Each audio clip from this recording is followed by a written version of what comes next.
Hello everyone, welcome to your science virtual class. Today I am going to teach you lesson number 8, that is Earth, Sun and Moon.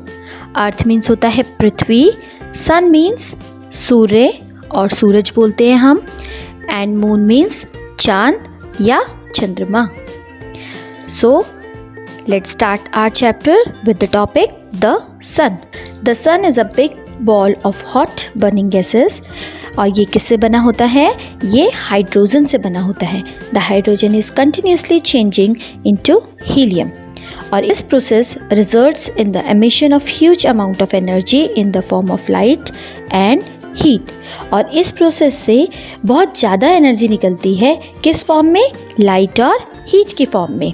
और इस energy को हम बोलते हैं solar energy. आपने ये पहले भी सुना होगा.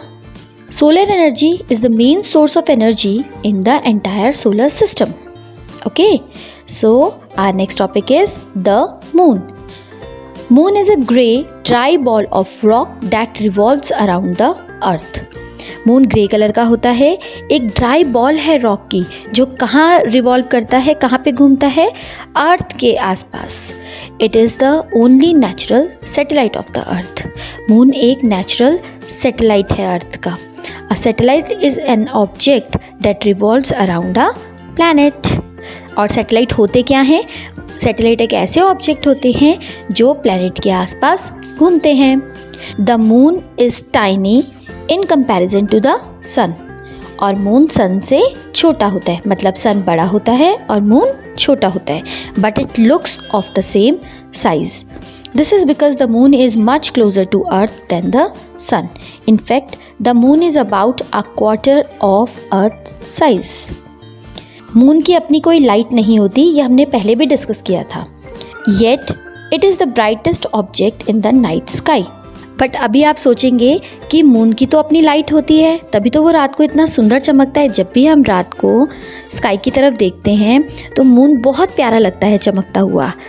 It shines because it reflects the light of the sun that falls on its surface.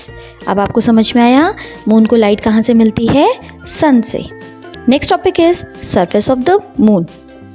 The moon is about 4,500 million year old, almost the same age as the earth.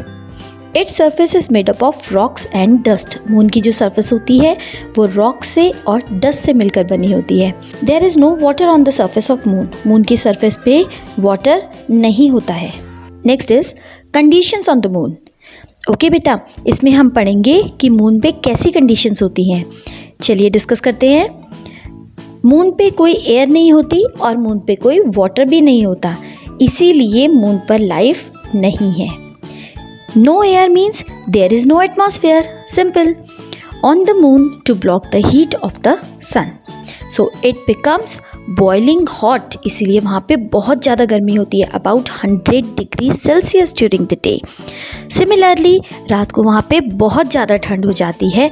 About -150 degrees Celsius at night. The lack of air also means that two people talking on the moon cannot hear each other. इसी वजह से अगर दो लोग moon पे बात करेंगे ना तो वो एक दूसरे को नहीं सुन पाएंगे.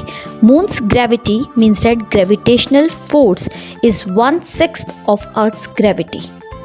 So, if you weigh 36 kg on Earth, then you would weigh 6 kg on the moon. Simple. It also means that on the moon you can jump 6 times higher than on Earth. Our next topic is moon landings. The first spacecraft to land on the moon was Apollo 11. It carried 3 American astronauts. आपने पढ़े हैं इनके नाम तीनों Americans के? Yes, of course, आपने पढ़े हैं इससे पहले. कौन कौन थे वो 3 अमेरिकन्स?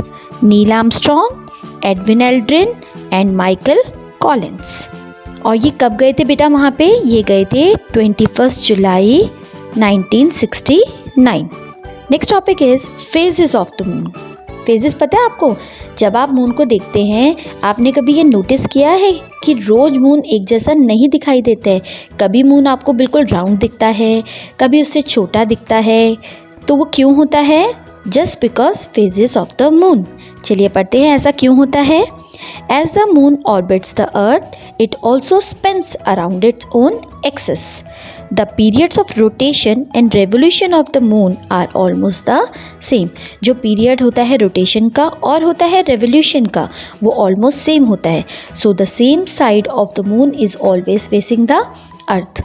हम मून की उसी साइड को देख पाते हैं जिस साइड पे सन की रेज पड़ती हैं. As the moon orbits the earth, different portions of the side of the moon gets illuminated by the sun. That is why we see different shapes of the moon. और ये जो changing shape होती है moon की जिसको हम देख पाते हैं उसको हम बोलते हैं phases of the moon. Like day 1 जब हम सबसे पहले देखते हैं in this position the side of the moon facing the earth is away from the sun. उस समय में अर्थ जो है वो दूर होती है सन से. इट रिसीव नो सनलाइट, इसीलिए उस पर कोई सनलाइट पड़ती ही नहीं है. Hence can not be seen from the earth. This is called new moon. Day 3 in this position a small portion of the moon side facing the earth receive sunlight. अब इसमें थोड़ी सी सनलाइट पड़ती है so we see a thin portion of the moon और इसको हम क्या बोलते हैं crescent moon. Now day 7 when we see half of the moon it is called half moon.